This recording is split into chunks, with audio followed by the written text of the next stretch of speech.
Olá, sejam bem-vindos a mais um vídeo do nosso grupo aqui, né, no WhatsApp, no YouTube, né, na nossa gravação do projeto Princípios, aqui do grupo de estudos da Sociedade Beneficente Espírita Allan Kardec, aqui de Sorocaba. Estamos reunidos mais uma vez aqui, eu, Gustavo e o Wagner, para discutir outros temas e complementando esses princípios, né, os temas baseados no Espiritismo. Os nossos vídeos são baseados nos princípios que estão resumidos por Allan Kardec na própria introdução do Livro dos Espíritos, no seu item 6 da introdução. Então, ali Kardec discorre uma série de princípios ou pontos fundamentais do Espiritismo, de forma bastante resumida, e é ali que a gente se baseia para falar desses princípios durante essa nossa jornada, desses vários vídeos que nós vamos gravando numa sequência, de acordo com aquele próprio livro ali. Bom, antes de iniciar o nosso bate-papo de hoje sobre um princípio específico, eu gostaria de convidá-los, então, à nossa prece inicial. Então, vamos elevar nosso pensamento a Deus e a Jesus, agradecer a oportunidade de estarmos juntos, mais uma vez, aqui reunidos, pedir também para que possamos entender e estudar cada vez mais os princípios doutrinários, segundo Allan Kardec. Bom,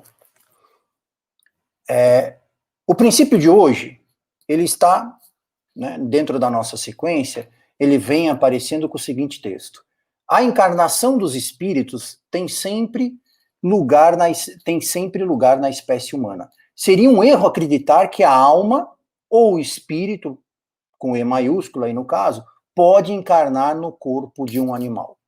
Então, o princípio ele é bastante claro, ele vai remeter novamente a um estudo da questão dessa progressão do espírito em geral e a questão dos animais envolvidos com os espíritos, né? Então, a gente tem aqui na encarnação nossa, nós convivemos com animais também, no mesmo estado de encarnação que nós estamos. Então, eu já convido Gustavo, para abrir aí o nosso tema de hoje.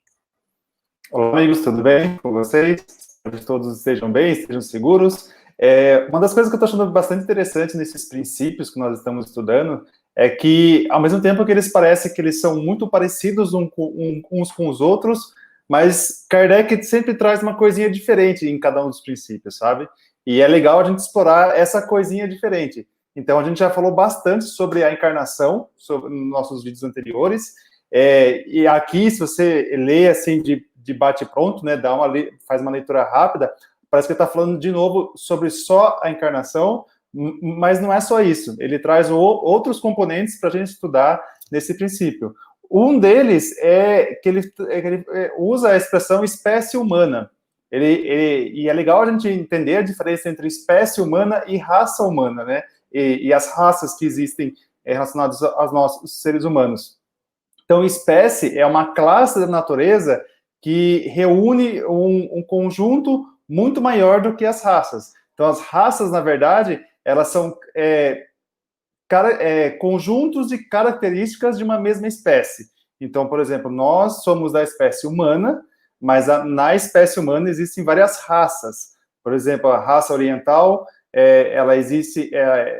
quem faz parte da raça oriental tem algumas características específicas, e costuma estar localizado em determinada região, por exemplo.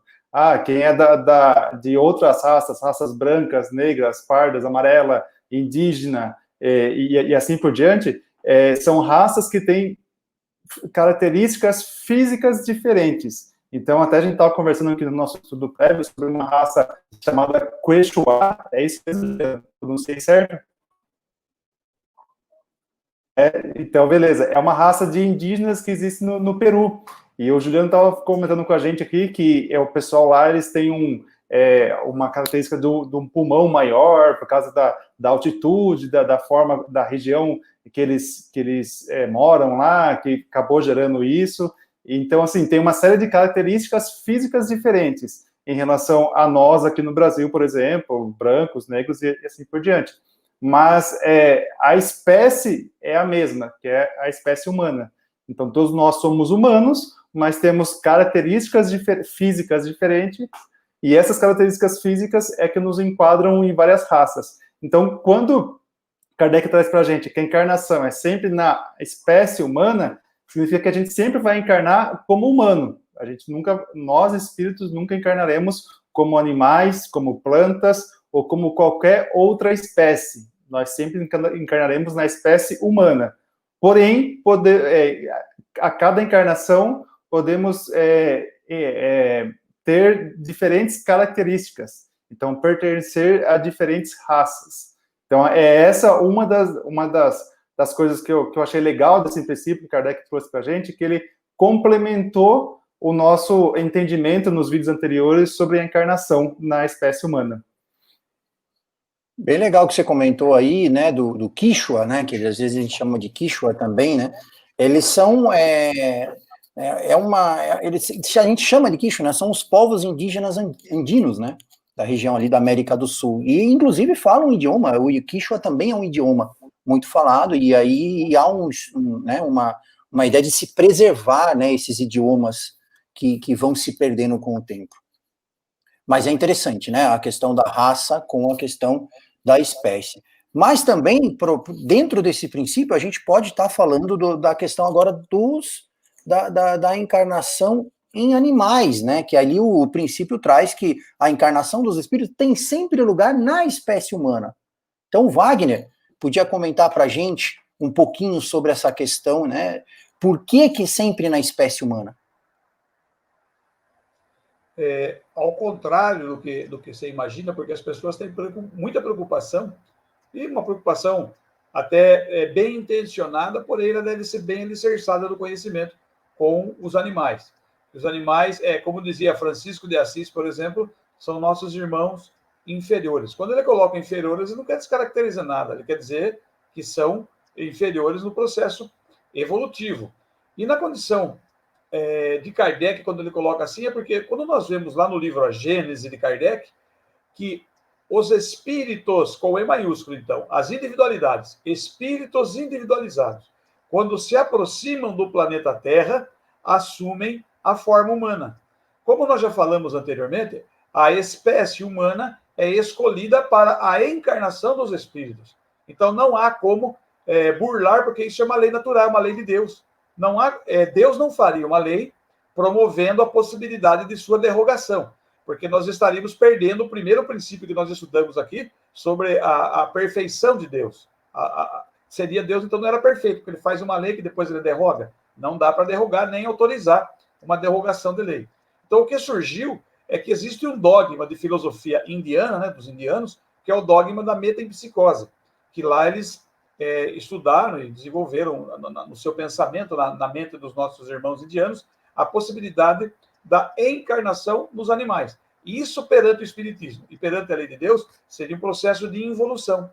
Se são inferiores na escala evolutiva, seria involução. E nós já falamos aqui várias vezes nos nossos comentários que perante a lei de Deus, o espírito, após a individualização, não involui nunca mais. Não existe involução.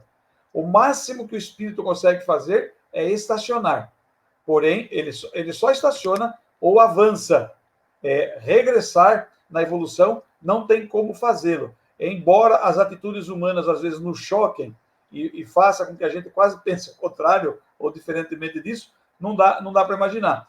Então, por isso, é um dogma indiano, mas que contradiz a lei natural, a lei de Deus, e aquilo que Kardec traz na codificação espírita. Eu acho que no Livro dos Espíritos, o Juliano comentava, ele tem uma fala bastante interessante que está lá no Livro dos Espíritos sobre isso, né, Juliano?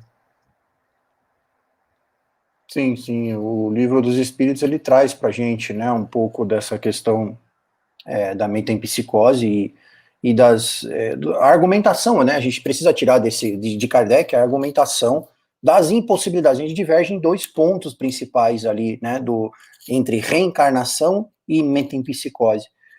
Dos dois principais pontos é que essa que você acabou de falar, que a metempsicose, ela também acredita na individualidade do espírito, na imortalidade do espírito, mas ele poderia encarnar num novo corpo de um animal, inclusive, coisa que na reencarnação a gente não tem, né, o Kardec e os espíritos trazem a reencarnação sem essa questão, né? Dada toda a estrutura de progressão que a gente já vem vendo em vídeos outros, né? Vários outros vídeos, que inclusive no último nós falamos da progressão dos espíritos. Então isso impossibilita essa questão. E um ponto interessante é que o dogma da reencarnação no espiritismo, ele é uma lei universal. Então, esse sistema de encarnar várias vezes, sucessivas encarnações, ele acontece na Terra e em outros planetas, até que o espírito chegue à perfeição. Coisa que difere, é um outro ponto de diferença muito grande da mente em psicose, que era exclusivamente na Terra, aqui no nosso planeta. Nós comentamos, lá no nosso terceiro, o Gustavo estava buscando um pouco as conexões entre os comentários, né, dos nossos vídeos passados, e lá no nosso terceiro vídeo, né, Gustavo, nós temos alguns comentários sobre essas questões dos animais, porque lá, na época, nós comentamos algo sobre a questão da encarnação, e agora aqui aprofundando mais com a mente em psicose, explicando um pouquinho essas diferenças, mas e alguns dos nossos, das pessoas que participam ali nos comentários, deixaram alguns comentários, inclusive questionando algumas questões sobre os animais, e a gente tem agora a oportunidade nesse vídeo de esclarecer algumas coisas sempre segundo o que está na obra de Allan Kardec, o que os espíritos trouxeram dentro da obra, principalmente se baseando no livro dos espíritos e nos demais livros que se desenvolvem a partir desse livro central, né? Então, a pergunta 600 do livro dos espíritos, o Kardec questiona a questão de quando o animal morre, aqui nós estamos encarnados e o animal também está aqui, né, encarnado com a gente. Quando esse animal ele morre, né, se ele vai para a erraticidade, como nós vimos no vídeo passado, inclusive, que a gente falou da questão do espírito, nós, espíritos, com E maiúsculo, né, individualidades, pensamento contínuo, quando nós morremos aqui na Terra, nós passamos por o estado, né, do natural, normal, que é o mundo espiritual, e nesse intervalo entre uma encarnação e outra, a gente já chama de erraticidade. Então, a gente é um espírito errante naquele momento, aguardando uma nova oportunidade de encarnar para tentar acelerar essa nossa evolução e chegar à perfeição, né? E a questão era, os animais também passam, né, vão conviver com a gente ali, eles vão para essa erraticidade também? E a resposta dos espíritos é muito clara, no sentido de que os animais, quando eles morrem aqui, a alma dos animais, ela vai para uma espécie de erraticidade. Não é a mesma erraticidade, então, de nós, espíritos individualizados, é uma espécie de erraticidade aonde espíritos, né, já individualizados, eles vão trabalhar, né, ou ordenar esses princípios inteligentes desses, né, dos animais que morreram, e eles vão aguardar e quase que imediatamente vão, né, fazer parte de um outro ser vivo. E nessa questão também fica muito claro que não lhe é dado tempo para esses princípios inteligentes de conviver com os espíritos individualizados. Então, eles vão sim para uma espécie de erraticidade, diferente da nossa erraticidade, porque são animais, né? Estão em outro estágio de evolução, ainda são princípios inteligentes, não são individualidades, não tem desenvolvimento de senso moral, enfim, né? Tudo que compõe a questão do nosso de espírito, mas eles vão para uma espécie de erraticidade, e nessa erraticidade eles são classificados e utilizados quase que imediatamente, está muito claro no texto, não lhe é dado tempo para o convívio com os outros espíritos. Então, esse é um ponto bastante importante, né? E na doutrina também, logo na seguinte pergunta, é a questão de se, mesmo esses animais que convivem conosco, eles estão sujeitos à lei da progressão, como nós não progredimos nas várias encarnações, os animais também estão sujeitos, dentro das limitações deles, obviamente, mas óbvio que estão sujeitos à mesma lei de progressão. Então, eles vão progredir, sim, né, até o ponto de transformação, de individualização por completo, né. Aí, Wagner, você podia passar para a gente, né, aprofundar um pouquinho mais essa questão, que eu acho importante até para tirar aquelas dúvidas lá do nosso início, lá no terceiro vídeo. Eu acho que, às vezes, não é nem dúvida, é só uma necessidade de exteriorização do sentimento que as pessoas têm pelos animais. As pessoas que amam os animais, e logicamente eles devem ser amados, porque uma das nossas funções evolutivas aqui na Terra, no relacionamento com os animais, é colaborar com a evolução deles, assim como nós colaboramos com a evolução dos outros homens. Porém, essa necessidade é porque o animal parece que só falta falar. O meu cachorrinho quase fala, o meu gato, ele parece que me abraça e tal, toda aquela coisa. Então, ele tem inteligência, ele tem. Nós vamos destacar o que está em Kardec. A inteligência dos animais é uma inteligência latente e fragmentada. Então, todas as vezes que existe um ambiente de paz, harmonia, de satisfação dentro de um lar, através de uma faculdade dos princípios espirituais, chamada a lei a faculdade da irritabilidade, uma célula só já tem irritabilidade. Os animais percebem o que acontece no ambiente e, logicamente, nós, como seres inteligentes, nós gostamos daquilo que nos dá prazer. Então, quando o animal, nesses flashes de inteligência, ele se relaciona com amor, carinho, alimentação e bons tratos, ele vai se familiarizar com esse sentimento e, através de um fenômeno que a gente pode reconhecer como similaridade de pensamento dentro do ambiente da casa, daquele lar, o animal, percebendo isso, ele vai exteriorizar de alguma forma parecida. Aí parece que realmente ele é inteligente. Como Kardec é feliz em dizer que o animal não tem livre-arbítrio, ele não pode exteriorizar o seu sentimento a mim, porque ele não tem livre-arbítrio. Então, não são sentimentos, são momentos onde se equacionam as faculdades dos animais com o ambiente doméstico que ele está sendo criado. E Kardec ele é muito sábio naquilo que ele diz. Eu vou concordar com o Juliano. Às vezes, algumas pessoas emitem opiniões dadas por um único espírito desencarnado através de um único médium. E Kardec fazia todo aquele trabalho de pesquisa. E na questão 283 do Livro dos Médiuns, ele deixa claro aquilo que o Juliano dizia também. Quando ele se reporta à evocação dos animais, ele vem dizer, pode-se evocar o espírito de um animal?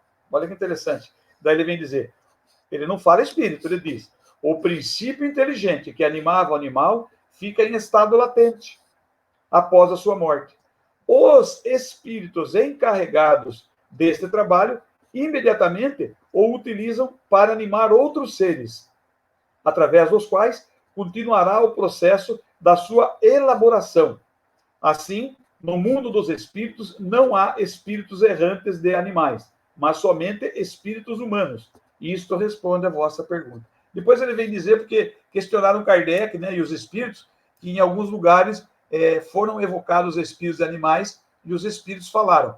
Então, esses espíritos de animais teriam falado. E Kardec vem dizer que se numa reunião de médiuns não tão bem preparados evocar-se uma rocha, a rocha haverá de responder. Ele é bem pedagógico, né? Bem direto. Então, por isso que eu acho que a gente precisa ver a assertiva da perfeição da codificação. Nós respeitamos todos os sentimentos, a gente tem que respeitar, lógico, mas nós estamos aqui falando de obra espírita. Então, diferente disso, não é obra espírita, não é conhecimento espírita. Eu acho que uma coisa que o pessoal costuma confundir bastante, Wagner e Juliano, em relação a isso, é em relação às atitudes, né? O pessoal vê as atitudes de alguns seres humanos, que são atitudes deploráveis, e vê algumas atitudes de alguns animais, que são atitudes meigas, de amor, de carinho, né? E essa comparação que fica difícil, né? Como assim que o animal não tem sentimento, o animal não pensa, o animal não faz nada disso, e o ser humano faz essas coisas ruins, né? Por assim dizer. Eu acho que é exatamente isso que vocês estão falando, né? Não é que o animal ele não tem inteligência, ele tem uma inteligência, mas é uma inteligência muito primitiva, muito instintiva ainda, é muito mais de sobrevivência. Agora, nós, seres humanos, nós já somos espíritos individualizados, ou seja, quando a gente morrer, quando o nosso corpo morrer, a gente vai preservar a nossa individualidade, a gente tem a nossa memória, que onde são armazenadas todas as nossas informações de todas as encarnações, e é onde a minha progressão acontece. Desde a minha primeira encarnação até as minhas N encarnações para frente, minha progressão vai acontecendo devagar. Agora, o animal, a inteligência que o animal tem, o princípio de inteligência que ele tem, não tem essa capacidade. Uma vez que o corpo orgânico dele morre, ele não consegue preservar essa individualidade dele para as outras encarnações. Não, E isso não existe, não tem essa memória, por assim dizer. Então, eu acho que isso ajuda a gente a entender um pouquinho mais isso, sabe? Então, por mais que alguns seres humanos tomem atitudes ruins, por assim dizer, mas isso é uma comprovação que ele está usando o livre-arbítrio dele. E só tem, como o Wagner falou, só tem livre-arbítrio espíritos individualizados. Então, ele está fazendo mau uso do livre-arbítrio, pode até estar fazendo, mas está usando uma coisa que ele tem. Então, as potencialidades são diferentes entre um espírito individualizado e o princípio inteligente que tem no animal. Interessante, né? que você falando isso já vem no nosso ponto seguinte, que o Juliano, tenho certeza que o Juliano gosta de falar, que se o animal às vezes tem essa postura de meiguice, quase que adivinha o sentimento, nós não podemos deixar de descartar nunca que ele recebe as influências do pensamento humano. De que forma? Pela faculdade da irritabilidade. Então, quem tem animal em casa sabe. Às vezes o animal começa a ficar inquieto, algumas movimentações, oscilações do corpo, e as pessoas dizem, fulano ou fulana vai chegar. O animal já está percebendo. Por que o animal percebe? Pela faculdade da irritabilidade, porque nós, espíritos, nunca chegamos primeiro aonde nós estamos indo. Quem chega primeiro é o nosso pensamento. E quando o Gustavo fala da utilização do livre-arbítrio, daí nós vamos entrar, logicamente, por um processo de fatalidade do conhecimento das leis. Se nós utilizamos o livre-arbítrio na encarnação, como é esse princípio que nós estamos falando, nós vamos assumir responsabilidades. E uma das nossas responsabilidades é cuidar bem dos animais, né? Colaborar com a sua evolução. Mas nós temos outras responsabilidades, não é isso mesmo, Juliano? Exatamente, temos outras, e assim, para fechar essa questão dos animais, é muito claro na obra de Kardec, os espíritos trazem que eles estão sujeitos, sim, a progredir, né?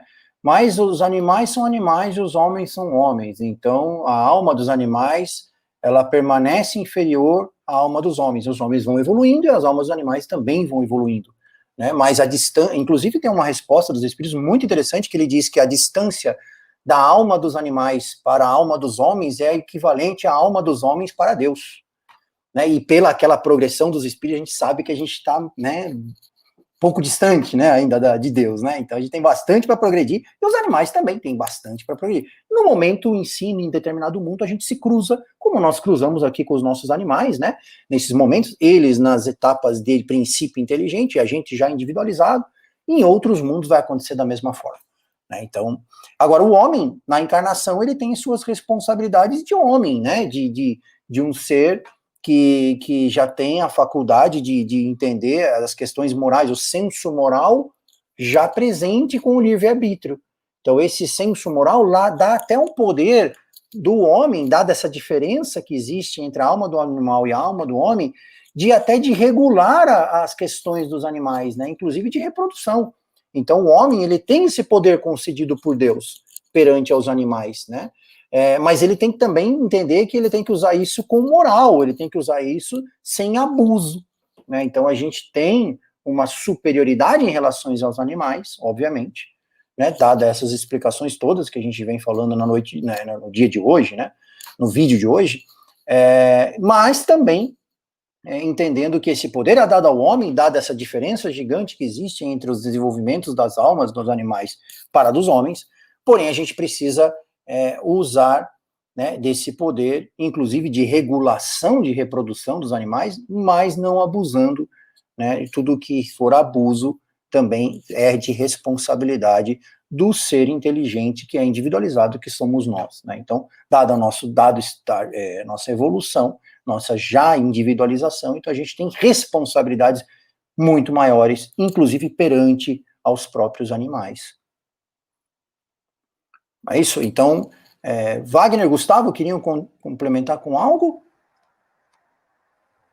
Eu acho que essa questão do comportamento humano regido pelas leis morais, as leis morais podem ser observadas no livro 3º do Livro dos Espíritos, estão lá, as leis trazidas pelo Espírito da Verdade, sendo que aí nós vamos ver a nossa relação para com os outros seres humanos, o casamento, o celibato, enfim, atitudes pelas quais nós agimos, e na nossa ação, nós vamos responder pela nossa ação. Se essa ação for boa, as respostas, eu vou responder de uma forma alegre, feliz, crescendo, evoluindo. Se eu fizer algo que não está condizente com aquilo que foi programado pela lei de Deus, nós já falamos isso lá no começo sobre a providência divina, né? A providência e a previdência, existe um projeto. Se eu sou saindo fora desse projeto na encarnação atual, e como nós já deslizamos muitas vezes, eu vou responder por isso. Como é que eu vou responder?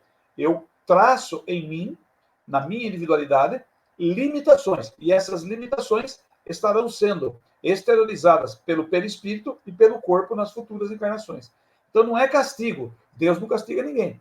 Eu, pelas minhas ações, pelo cumprimento ou descumprimento dessas leis, eu gravo em mim, na minha condição espiritual, e eu vou ter que fazer com que o corpo, no futuro, como hoje seja um mata-borrão. Ou seja, o espírito vai exteriorizando e o corpo é um mata-borrão. Por isso que às vezes nós adoecemos, por isso que às vezes nós entramos em processos de doenças psíquicas, físicas, simplesmente porque o corpo é mata-borrão das ações nossas, ou seja, do espírito que está encarnado. Certo, seu Gustavo?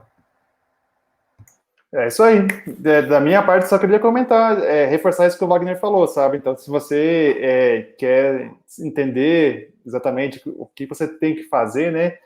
Alguma dica de como proceder nessa encarnação, tem um resuminho lá no livro 3º do livro dos Espíritos, ali, as leis morais. Se a gente seguir essas leis morais, a gente está bem, se a gente respeitar as leis, a gente está bem.